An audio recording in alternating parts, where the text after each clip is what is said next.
All right, Dave, thank you. As we watch for future storms, the toll of Helene continues in western North Carolina. From the physical recovery to the mental one, it's been a long year. WXII 12 Chief Meteorologist Lanie Pope joins us live from one of the hardest hit communities, Swannanoa. And Lanie, an event is just getting started there, focused on helping people through these hard times. Can you tell us more about it?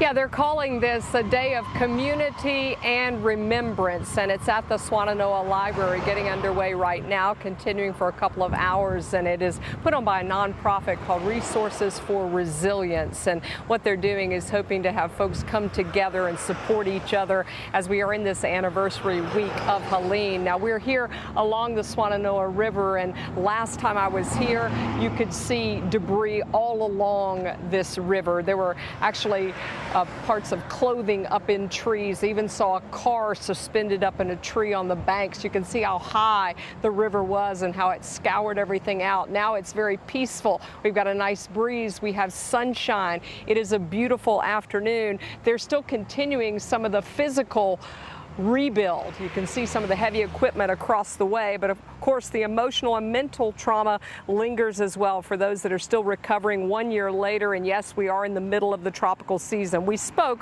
with All Souls Counseling Center in Buncombe County. Their mission is to lift up impacted residents, help them navigate through emotional anxiety. The therapist became a listening ear and a critical lifeline of support days after the hurricane. Now, 1 year later, that team has expanded their services with more community-based support in areas hit the hardest. Adam Lewis is the clinical director with the organization. He says any sudden rain and high winds can cause people to be on edge. We have a danger detection system built in that's designed to help keep us safe. And so that's what that is trying to do. And when you go through something that is, potentially traumatic, that system gets kind of hijacked, and it doesn't understand that just because it's raining now doesn't mean that's the exact same thing that I've been through before. And so it can send you into survival mode, which is important if you actually need to be in survival mode, but not important if you need to sit down and parent a child or tend to your household duties or whatever it is that you got to do. Of course, one of his go-to coping exercises for folks to start with is to practice grounding themselves and focus on their breathing.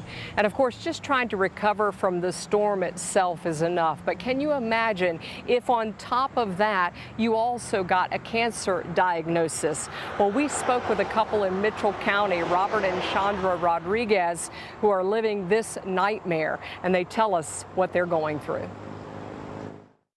With these views in western North Carolina, it's breathtaking and unforgettable. Robert and Chandra Rodriguez purchased the property they're sitting on before the storm to pursue their dream of building the home they always wanted. We had always wanted a log cabin in the mountains. The two were staying with friends in Tennessee the day Helene hit. It was very emotional when we came. It was shocking. They drove back from Tennessee, never expecting to find what they found. The washouts from the mud, from the trees, took the log home, what was there, and wiped it.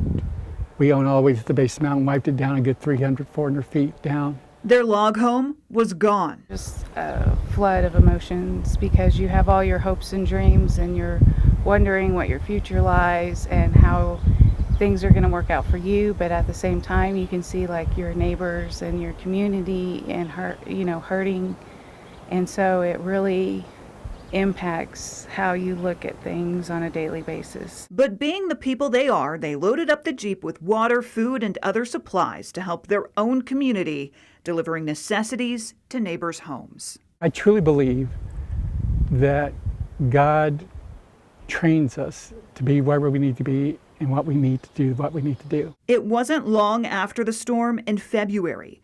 Robert received a liver cancer diagnosis. He lost 68 pounds in the first 2 months. I went from a person who could do all of this themselves, drove all the time, to where I'm not allowed to drive.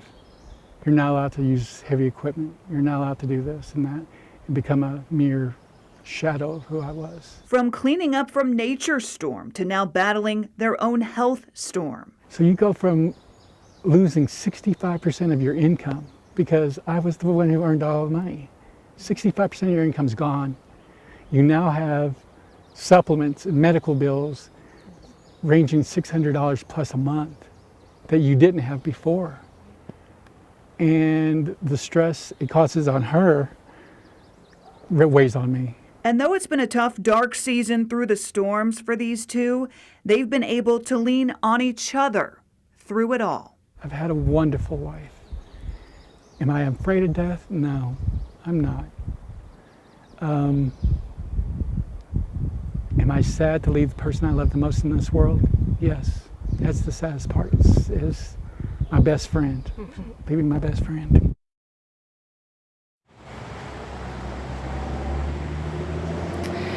It was definitely an emotional interview sitting down with Rodriguez. Now, our producer Curtis and myself, we did reach out to Chandra and Robert this week, and I'll read from my phone a message she sent. She said, Robert's tumor is inoperable.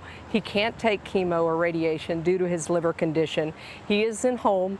He's on hospice, and we're doing the best we can. We go back October 14th for another MRI to see how that tumor is growing. So, of course, our hearts and our prayers, our thoughts go out to Robert and Chandra as they're going through this very difficult time on top of Helene as well.